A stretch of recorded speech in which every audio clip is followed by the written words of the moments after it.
ये पंच तत्व का बना हुआ ये शरीर अग्नि, जल, पृथ्वी, वायु और आकाश, ये पंच तत्व है। और ये पंच तत्व से ये मानव की देह बनती है और आखिर में ये पंच तत्व में विलीन हो जाते हैं। तो ये शरीर छूट जाता है, लेकिन आत्मा अमर है। वो कल भी थी, आज भी है और आगे भी है। और उस आत्मा की ही स्मृति है जो अनेक बार जन्म ले चुकी है और भिन्न भिन्न प्रकार के जन्म लिए हैं। याद रखना, जो साधक नित्य प्रति भगवान का सुमिरन करता है, चिंतन करता है, नियम पूर्वक भगवान के गुणों का श्रवण करता है, ईश्वर के गुणों को जो श्रवण करता है, सुनता है, याद रखना उसके अंदर सात्विक भाव उत्पन्न हो जाते हैं। कथा सुनने से हमारे अंदर सात्विक भाव प्रवेश करते हैं, हमारा मन सात्विक होता है। हवन करने के लिए बैठिए, आप हवन करने के लिए बैठेंगे, चित्त को प्रसन्नता होगी, मन में सात्विक भाव आएगा। भगवान रूपी कथा के बीच में जब मन रमण कर जाता है तो समझ लेना हम पर भगवान की कृपा हो जाती है। गृह कार्यों में व्यक्ति उलझा हुआ है, ये कलयुग है, समय कम है हर व्यक्ति के पास, छोटी सी आयु है, उस आयु में काम बहुत दे देता है। ठाकुर जी ने भेजा है, काम बहुत दिए हैं, लेकिन उन सब कामों में सबसे बड़ा काम दिया है ईश्वर भजन करना, परमात्मा की ओर संलग्न हो जाना। अगर व्यक्ति को कोई सात्विक भाव चाहिए, अपने आप को अगर सज्जनता में ढलना कोई चाहता है, तो ईश्वर की ओर हो जाए, प्रभु की ओर हो जाए। एक जगह है जिसका नाम है पंढरपुर, और पंढरपुर के बीच में विठलनाथ का मंदिर है। एक ब्राह्मण कुटुंब है, एक बालक ने जन्म लिया, अपनी संपत्ति की यहाँ नाम रखा पुंडलिक।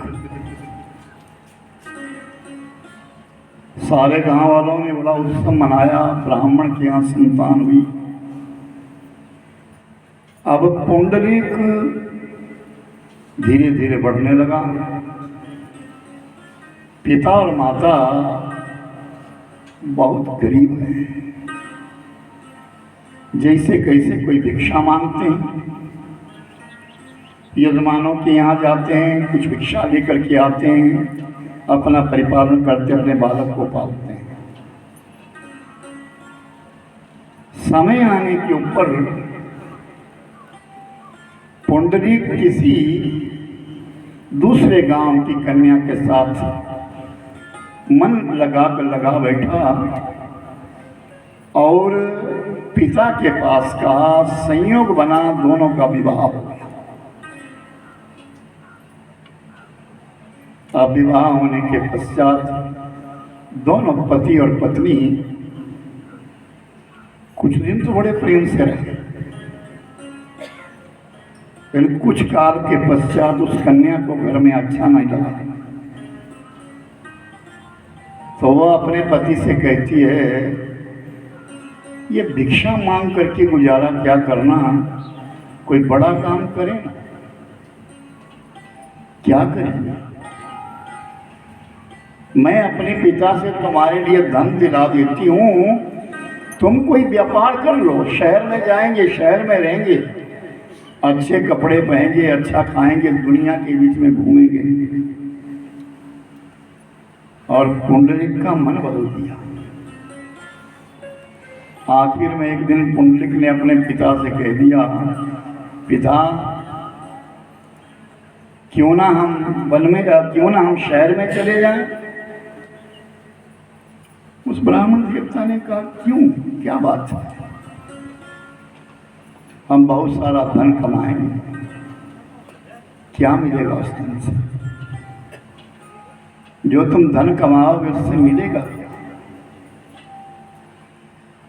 पिता हमारा बड़ा मकान हो जाएगा, हम बड़े मकान में रहेंगे, हमारी शान शौकत बड़ी हो जाएगी, बड़े लोगों के बीच में उठना बैठना हो जाएगा, इस निर्धनता से तो हम दूर चले जाएंगे। पिता ने कहा सुन पुत्र, धन कितना ऊंचा मिल जाए, अपने अपने अपने गरीबी समाज अपना है, और तू माता पिता से वंचित हो जाएगा, तो माता पिता को छोड़ देगा। मैंने बुढ़ापे के लिए तेरा सहारा सोचा है कि मेरे बुढ़ापे में तू मेरे काम आएगा। लेकिन पुंडलिक तो उस पत्नी के वश में हो गया है, और आखिरकार उसने निर्णय ले लिया। पुंडलिक ने निर्णय ले लिया, और वो निर्णय लेकर के इस बात पर पहुंचा, हम अब शहर चले जाएंगे। लेकिन उस पत्नी ने देखा कि ये तो मेरे आसक्त हो गया है, वो अपने पिता के पास टाल मटोल करने लगी, इसे यहीं रखो, मायके में रहेंगे वहीं रहेंगे। और एक दिन पुंडलिक ने देखा कि उस गांव में कोई वृद्ध व्यक्ति है, बहुत वृद्ध है, जिसकी संतान होते हुए फिर भी वो वृद्धत्व को प्राप्त हो गया, कोई सेवा करने वाला नहीं, कोई सेवा करने वाला नहीं। आखिर में पुंडलिक को एक दिन ज्ञान हो गया, बोध हो गया, क्या हमारी स्थिति भी ऐसी होगी, क्या हम भी वृद्ध होंगे। तो एक दिन पुंडलिक को जब ऐसी समर्थी आ रही थी, तो किसी साधु ने दूर से कहा, मातृ प्रमणयज्ञार्थं पिता यस्य धर्मका रक्षन्ति बांधवा सर्वे यो जानाति जनार्दन।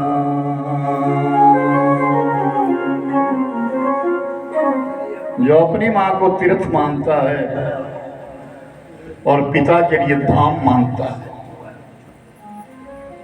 उसको तीर्थ यात्रा करने की भी आवश्यकता नहीं है। जो अपने माता पिता से स्नेह करता है, बड़े बूढ़े बुजुर्गों से स्नेह करता है, प्रेम करता है, सेवा करता है, उसे तीर्थ यात्रा की भी आवश्यकता नहीं है। और ये बात पुंडलिक के दिमाग में प्रवेश कर गई। पुंडलिक ने अपनी पत्नी से कहा, प्रिय मन करता है घर लौटे, लेकिन वो तो जाने को मना कर दी। पुंडलिक लौट गया, अपने माता पिता के पास आया, माता पिता की सेवा करने लगा, दिन रात अपने माता पिता की सेवा करने लगा पुंडलिक। और माता की सेवा, पिता की सेवा, पिता बिस्तर पर लेट गए हैं, अंत समय है। पुंडलिक ने विचार किया, धन्यस्तु पुत्रा ते भूरि भवा, धन्य है वो पुत्र जो अपने पिता के अंत समय में साथ देता है। ब्राह्मणस्य जलतिलकं च हस्तं कलत्रयावत पुत्रं पिंडं ददाति च सौरवायतं कर्णका।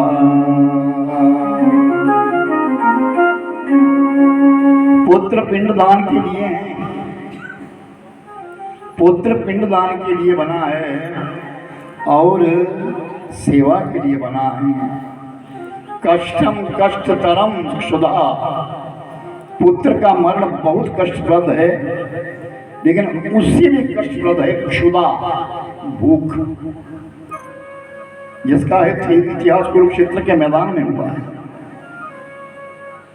तो कहा कि ये विठल नाथ अपने आप अपने पिता की सेवा करने लगा, मैं यहाँ से कहीं जाऊंगा नहीं, कहीं जाऊंगा नहीं। तो किसी ने कहा, बाहर से कोई जा रहा था, चलो सब मंदिर में मेला लगा है, हमको मंदिर में जाना है। तो उस पुंडरीक को कहा, पुंडरीक चलो, पुंडरीक चलो, पुंडरीक चलो। पुंडरीक ने कहा, मेरा तीर्थ मेरे पिता है, मेरा तीर्थ मेरी माँ है, मैं नहीं जाऊंगा। माता और पिता की सेवा करने से मन ऐसा सात्विक भाव में आया कि एक दिन भगवान विष्णु स्वयं आए। भगवान विठल नाथ चले आए और दरवाजे पे खड़े हुए पुंडरीक को पुकार रहे हैं, पुंडरीक मेहमान आए हैं, पुंडरीक बाहर आओ। मेरे पास समय नहीं है, मैं बाहर नहीं आ सकता। अरे देखो तो सही मैं कौन हूं, आप कोई भी हो। तो फिर भगवान बाहर से कहते, क्या मेरे लिए बैठने को आसन नहीं दोगे? तो पुंडरीक 2 ईंटों पर बैठा था, एक ईंट उठाई और पीछे फेंक दी, देखा भी नहीं। ये मैं तुम्हें आसन देता हूं, इस पर बैठ जाओ। भगवान उस ईंट के ऊपर खड़े हो गए एक पांव के साथ, और विठल नाथ उसी प्रकार खड़े हो गए। और पिता ने नेत्र बंद कर दिए कि मेरे अंत समय में प्रभु आए हैं, और पुंडरीक सेवा करता रहा, लेकिन भगवान की ओर देखा नहीं। मेरा भगवान मेरा पिता है। तो भगवान विठल नाथ ने कहा, अरे पुंडरीक, तूने ये इतिहास कहा है, अपने पिता की सेवा करते करते तूने इस प्रकार अंत समय तक गुजारा है। जाओ, आज इस पुंडरीकपुर के बीच में मेरा धाम होगा, मेरा नाम होगा, और आज यहाँ का नाम बिठोआ होगा, विठल नाथ होगा। तब से लेकर के भगवान विष्णु की आराधना करने वाले, बिठोआ के रहने वाले सब विठल विठल सब गुजार करते हैं। जय विठल विठल विठला, जय जय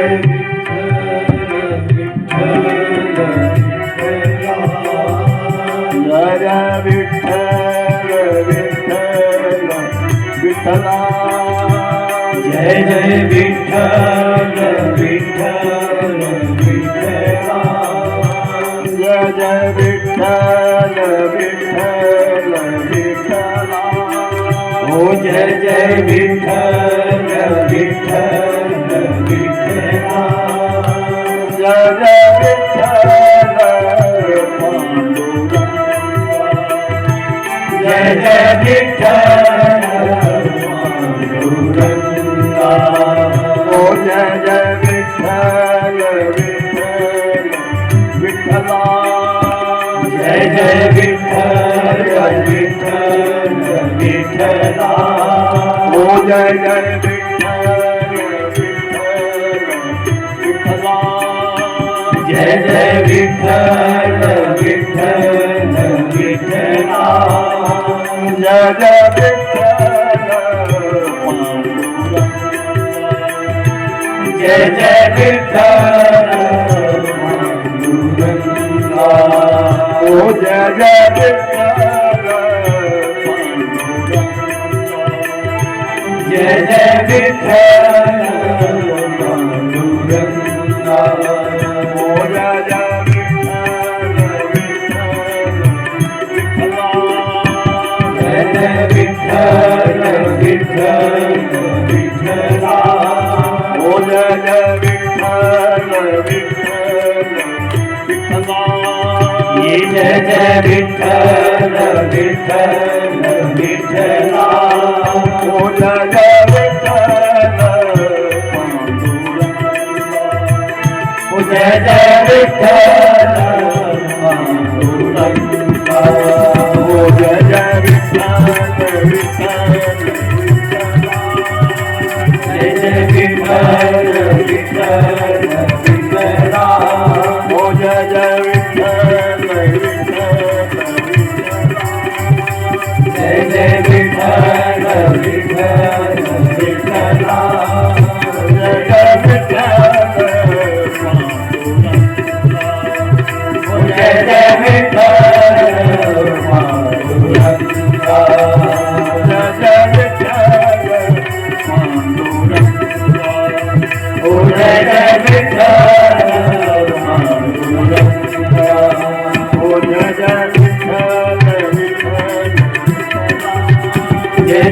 विठ्ठल विठ्ठल विठ्ठला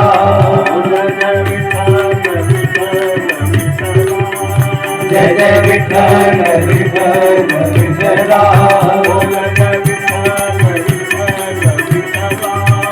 जय जय विठ्ठल विठ्ठल विठ्ठला जय जय विठ्ठल पांडुरंगा जय जय विठ्ठल पांडुरंगा जय जय विठ्ठल विठ्ठल विठ्ठला जय जय विठ्ठल विठ्ठल विठ्ठला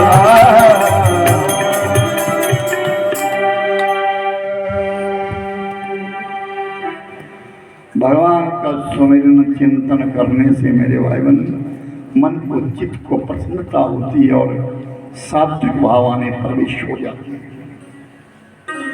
कुरुक्षेत्र के मैदान के बीच में जिस समय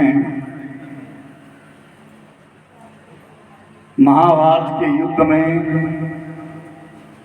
कर्ण अपने अंतिम सांस लेने लगा, आज अर्जुन कर्ण को मृत्यु के घाट उतार करके बहुत प्रसन्न हुए। महाभारत के बीच में सबसे बड़ा द्रोह जो था वो कर्ण और अर्जुन के बीच में था, और दुर्योधन का पक्ष लेकर के कर्ण अपने आप को बड़ा उन्नत मानता था और कर्ण के पीछे दुर्योधन अपने आप को सबसे ज्यादा बलवान मानता था। आज जिस समय कर्ण रण मैदान में आया है,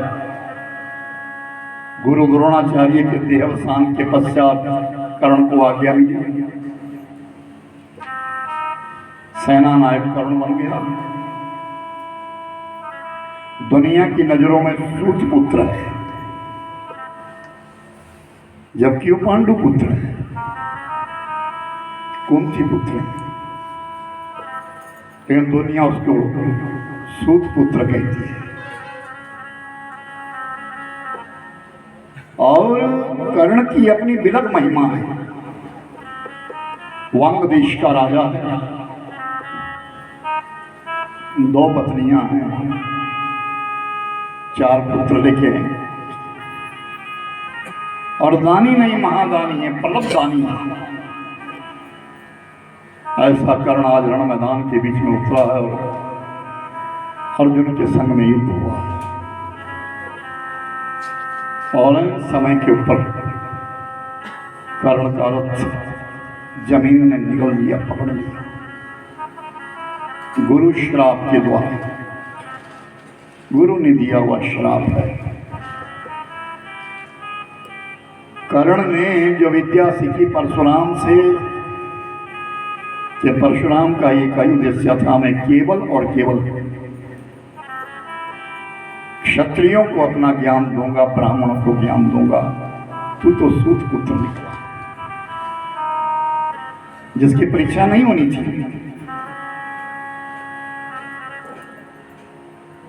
परशुराम जी सोए हैं और कर्ण चरण दबा रहा है, कोई कीड़ा आया और उसने कर्ण का पांव पकड़ लिया,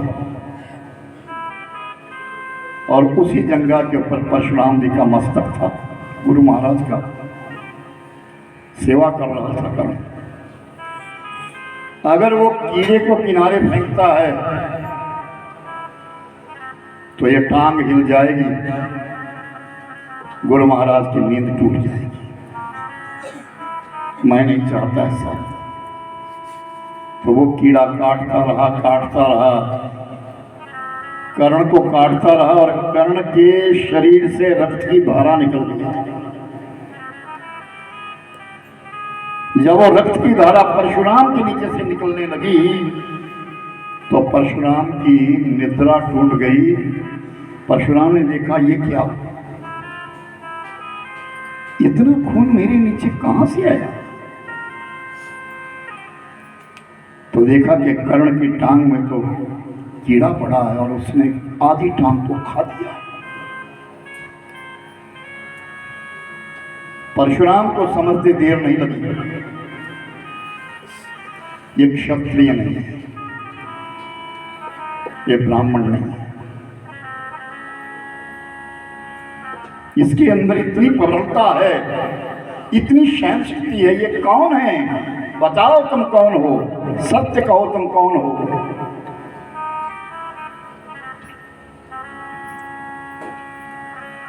मेरे पिता का नाम राधे है, अश्वपालक है। मैं अपने पिता का पालित पुत्र हूं। तो परशुराम ने कहा कि मैंने तुझे बहुत कुछ सिखाया, मेरा शिरोमणि शिष्य है तू, पर जाओ आज मैं तेरे लिए श्राप देता हूं, तूने धोखे से विद्या सीखी है। रण मैदान के बीच में जब तुझे विद्या की आवश्यकता होगी, उस समय ये धरती तेरे रथ को पकड़ लेगी। और आज रण मैदान में वही हुआ। कर्ण और अर्जुन का युद्ध चला था। आखिर में वो रथ का पहिया जब जमीन में धंस गया, कर्ण का रथ रुक गया, तो कर्ण नीचे उतरा और अपने रथ को खींचने लगा। तो भगवान कृष्ण अर्जुन से कहते, अर्जुन चलाओ बाण। अर्जुन ने कहा नहीं, ये नीति नहीं है, नियम बांधा गया है महाभारत के बीच में। रथी रथी से युद्ध करेगा, महारथी महारथी से युद्ध करेगा, अश्वपालक अश्व से युद्ध करेगा, हाथी पर बैठा हुआ हाथी से युद्ध करेगा, पैदल पैदल से युद्ध करेगा। कर्ण के पास रथ नहीं है, कर्ण का रथ इसका पहिया पकड़ लिया धरती ने। यह नियम विरुद्ध है, यह अधर्म है, धर्म नहीं है महाराज। अर्जुन कहता है, कृष्ण कहते कि जब तेरे अभिमन्यु को इन्होंने अधर्म के द्वारा मारा, तब धर्म कहां था?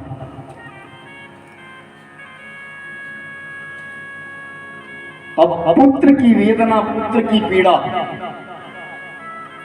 जब अर्जुन को याद दिलाई, तो अर्जुन ने धनुष बाण उठा लिया। जैसे धनुष बाण उठाया वैसे कर्ण उधर से कह रहा है, ये अधर्म है अर्जुन, मैं रथ पर नहीं हूं, ये अधर्म है। तो उस समय अर्जुन कहता है, वो धर्म कहां था? नियम था कि एक एक से युद्ध करेगा। तुम 7 महारथियों ने मिलकर के मेरे अकेले पुत्र को मार दिया, तब धर्म कहां था? उस तरफ धर्म कहां था? और बाणों की वर्षा करी और कर्ण का शरीर छेद दिया, कर्ण नीचे गिर गया। अब कर्ण के पास कोई साधन नहीं, सूर्यास्त हो गया। आज अपने शिविर में चले गए, रात्रि का समय है, अपने शिविर के बीच में सब चले गए हैं। कौरव कौरवों के शिविर में है, पांडव पांडवों के शिविर में है। और कुरुक्षेत्र के मैदान धरती के ऊपर कर्ण का ये 5 तत्वों का बना हुआ शरीर पड़ा है, आखिरी सांसें ले रहा है, उठ नहीं सकता। और अर्जुन आज बहुत प्रसन्न है। द्वारिकाधीश भगवान कृष्ण कहते, अर्जुन इतने प्रसन्न मत हो,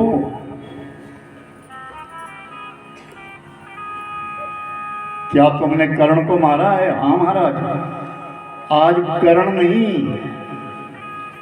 इस दुनिया से एक प्रबल दानी उठ करके जा रहा है। कर्ण बहुत बड़ा दानवीर है, वचनबद्ध हो गया है कर्ण, अन्यथा कर्ण को कोई मारने वाला नहीं है। उसके दान की इतनी महिमा है अर्जुन, तुम नहीं समझोगे, उसके दान की बड़ी विलग महिमा है। तो अर्जुन ने कहा, महाराज अगर ऐसी महिमा है तो कम मुझे दिखाओ तो सही, के कर्ण की कौन सी महिमा है, ऐसा कौन सा पानी? तो कृष्ण भगवान ने कहा चलो मेरे साथ। भगवान कृष्ण अपने आप एक वृद्ध का रूप बन गए, एक बूढ़ा शरीर धारण कर लिया और अर्जुन को एक छोटा सा नन्हा सा बट बालक बना दिया। दोनों चले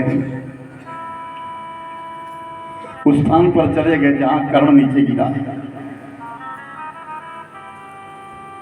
और कर्ण की ओर हाथ जोड़ करके ब्राह्मण देवता रोने लगे। कर्ण पूछते हो क्यों रो रहे हो? कौन हो तुम, रो क्यों रहे हो? तो वो ब्राह्मण कहते हैं गरीब का नसीब अभी गरीब होता है। क्या बात महाराज, बताओ आप ब्राह्मण देवता हो। राजन मैं आया था कि मैं कर्ण के सामने जाऊंगा, कुछ याचना करूंगा, आप दान भी रहे हैं, लेकिन आपकी तो दुर्दशा है। कर्ण ने कहा क्या बात है, स्पष्ट बात करो। मेरी बेटी का विवाह रुक गया, मेरी कन्या नवयौवन अवस्था को है, नौजवान है, उसका विवाह रुक गया। मेरे पास धन नहीं है, धन के कारण, धन के बिना मेरी बेटी का विवाह रुक गया। मैं सोचा था राजा कर्ण के पास जाऊंगा, धन मांगूंगा, मेरी बेटी का विवाह हो जाएगा। तो कर्ण कहता है मैं तो यहाँ गिरा हूं, तुम बांग्लादेश चले जाओ, मेरी पत्नी रुसाली मिलेगी या मेरी पत्नी सुप्रिया मिलेगी। मेरी दो पत्नियां, दोनों के आगे, किसी के भी आगे जब तुम कोई याचना करोगे, जितनी तुम्हारी इच्छा होगी उतना धन मांग लेना। महाराज मैं तो वृद्ध हो गया हूं, मैं बूढ़ा हो गया हूं और ये मेरा बालक जो है अबोध है, इसको तो ज्ञान नहीं है। हम क्या जाने वंग देश कहाँ। मैं तो आपका नाम सुन करके इस मैदान में आया था, मैं कैसे जानूंगा वंग देश कहाँ। तो कहा एक काम करो, पत्थर लेकर के आओ,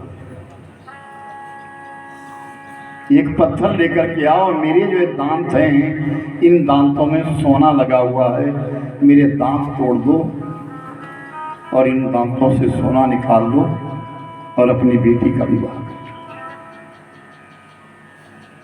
ये दानवीर कर्ण की महिमा है। कैसे कैसे दानी, ऐसे दुनिया नाम नहीं गाती। आज 16 श्राद्ध करने के लिए इंसान तैयार है, वो श्राद्ध नहीं, वही राजा कर्ण के यज्ञ थे जो राजा कर्ण ने 16 महायज्ञ किए थे, वो आज पितरों को प्राप्त होते हैं। तो ब्राह्मण देवता ने कहा इस कुरुक्षेत्र के मैदान में पत्थर तो हो ही नहीं सकता, यहां तो कोई पत्थर ही नहीं है। तो कर्ण चल नहीं सकता था, शरीर में बाण लगे थे, रक्त इतना निकला था, चल नहीं सकता था कर्ण। तो कर्ण ने धीरे धीरे रेंगना शुरू किया और रेंगता रेंगता कर्ण उस रथ तक चला गया, उस पहिए तक चला गया जो रथ का पहिया जमीन निगल गई थी, वहां तक पहुंच गया और अपना मुख उस रथ के पहिए के ऊपर जोर से मारने लगा कि मेरे दांत टूट जाए। तो भगवान कृष्ण ने पकड़ लिया और सामने कृष्ण खड़े हो गए। वो कृष्णचंद्र भगवान की जय। नहीं कर्ण, ये तुम्हारी एक परीक्षा थी। और उस समय कर्ण ने नेत्रों में आंसू भर दिए, प्रभु आप, मैं आपसे बहुत प्रेम करता हूँ, बहुत प्रीति करता हूँ, कृष्ण कहते हैं कर्ण मैंने तुझे बारंबार कहा पांडवों की ओर हो जाओ, लेकिन तू कह नहीं सकता। अर्जुन बहुत शर्मिंदा हुआ। अर्जुन लौट गया। कृष्ण भगवान और कर्ण अकेले थे। कृष्ण कहते कर्ण मैं जानता हूं तू सूत पुत्र नहीं है, तेरा नाम तो कौन्तेय है, कुंती का पुत्र है तू। पर सुन, जब तक ये धरा धरती रहेगी, महाभारत का नाम रहेगा, तब तक कर्ण तेरा नाम भी अमर रहेगा। और सच्चिदानंद भगवान जय। तुम्हें ढूंढने जाएगा, श्याम तुम्हें ढूंढने जाए कहाँ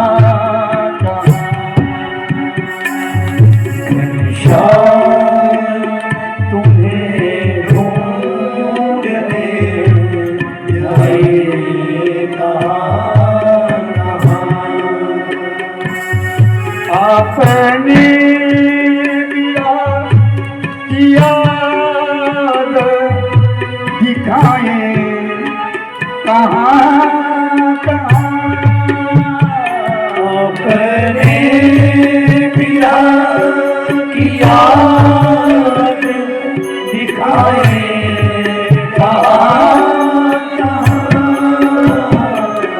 घनश्याम तुम्हें ढूंढने जाए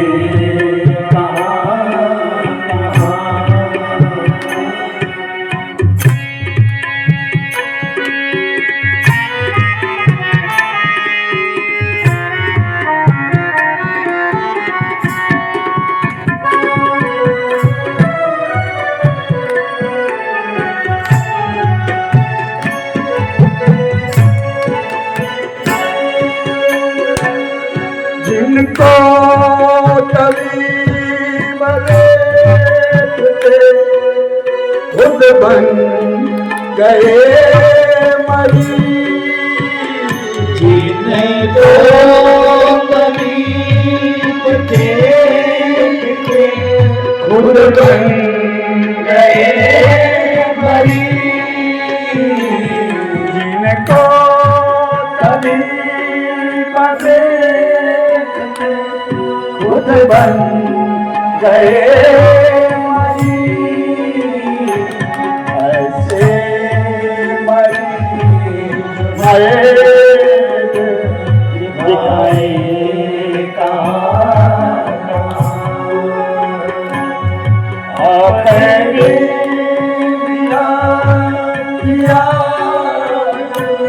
दिखाए कहाँ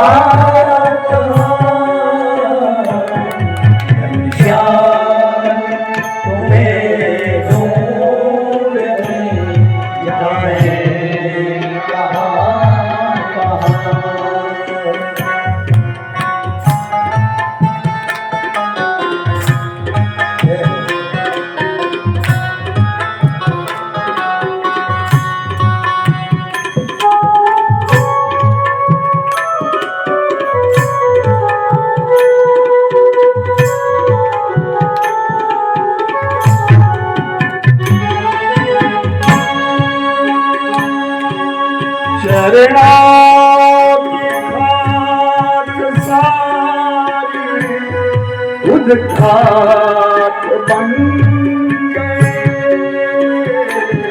चरणों की खाक सारी खुद खाक बन गए, चरणों की खाक सारी खुद खाक बन गए। अब खाक में हम खाक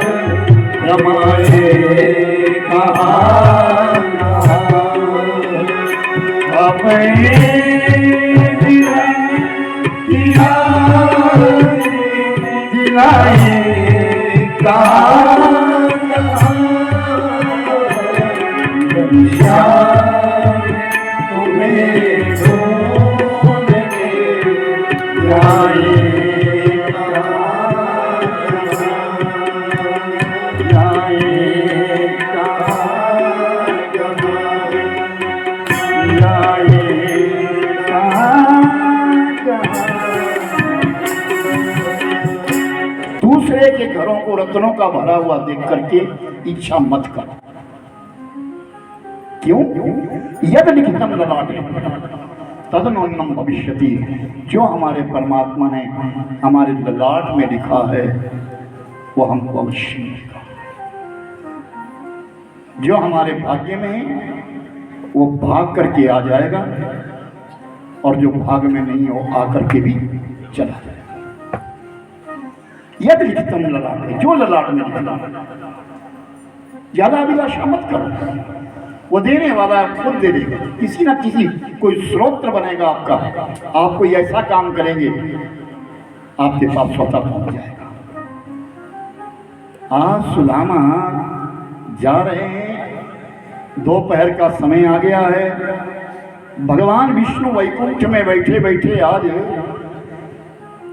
अपने गरुड़ से कहते, गरुड़ आज मेरा एक परम भक्त जिसने पूरी जिंदगी गरीबी में काट दी, लेकिन कभी मेरे से कोई शिकवा नहीं किया, कभी गिला नहीं किया, कभी इच्छा नहीं करी, कभी कोई मांग नहीं करी, आज वो द्वारिका आ रहा है, मेरे पूर्णावतार से मिलने के लिए आ रहा है, और वो गिर जाएगा। उसका शरीर बहुत कमजोर है, पौष का महीना है, सूर्य नारायण तप गए हैं, रेती गर्म हो गई है, वो गिर जाएगा। जाओ, उसे जैसे गिरने लगे अपने पंखों पर बिठाना और द्वारिका नगरी में छोड़ देना। उसको पता ना चलेगा, उस पर कृपा करना, लेकिन पता ना चले। तभी तो कहते हैं तुझे देते देखा नहीं, झोली भरी दिखी। तुझे देते देखा नहीं, लेकिन फिर भी झोली भरी दिखी। वो मालिक कैसे दे देता है, कब दे देता है, ये कोई पता नहीं। और सुदामा, दोपहर काल है, और दोपहर के काल के बीच में सुदामा सचमुच गिर गया।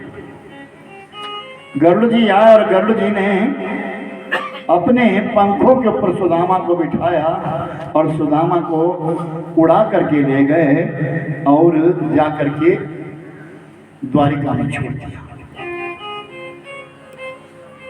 ये जिंदगी है ना,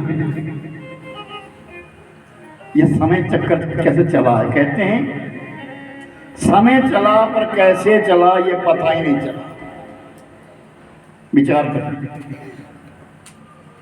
आप सब लोग यहाँ सेवानिवृत्ति लोग दिख रहे हैं मेरे को, ध्यान से सुनना। ये समय चला पर कैसे चला ये पता ही नहीं चला।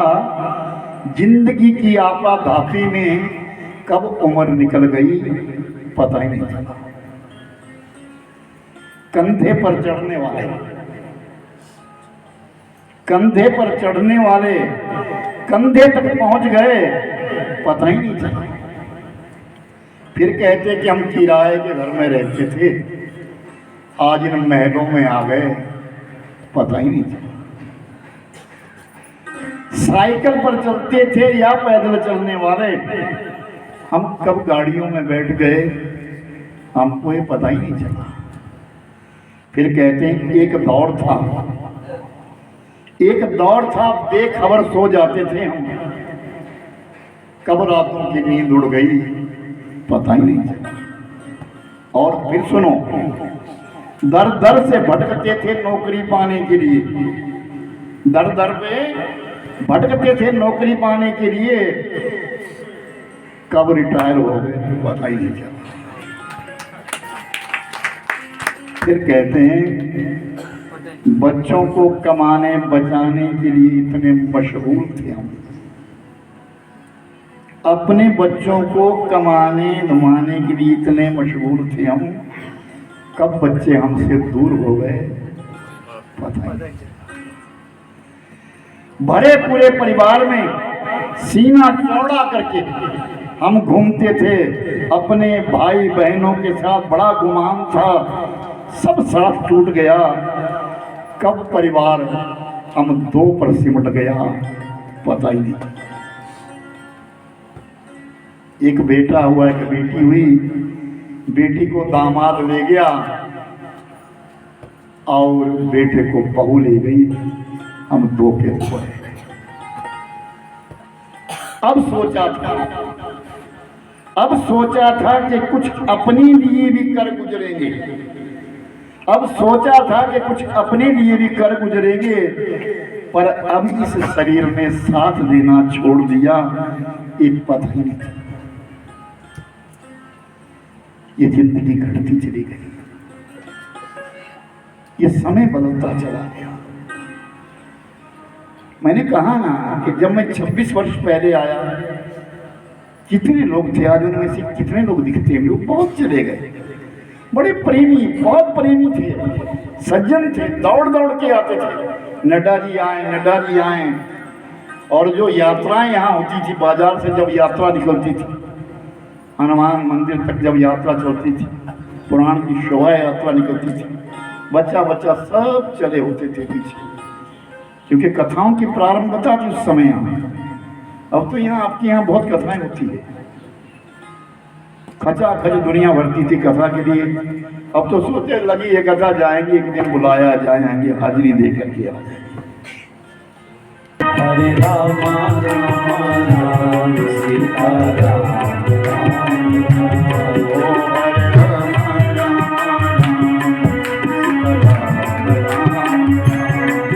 हरे राम राम सीता राम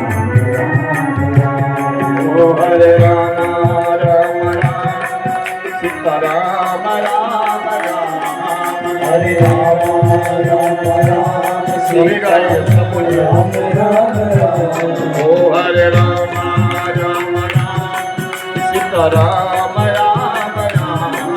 हरे राम राम सीता राम ओ हरे राम सीता राम हरे राम सीता राम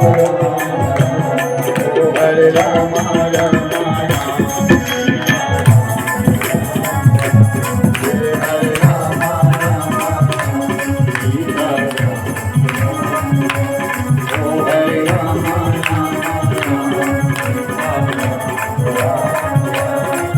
हरे राम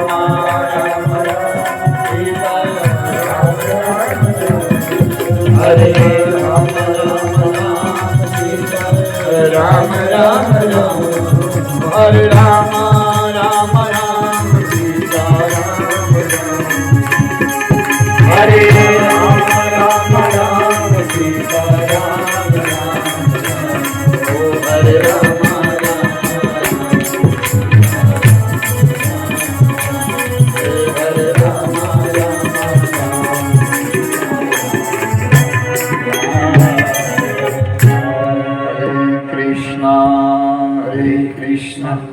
कृष्ण कृष्ण हरे हरे राम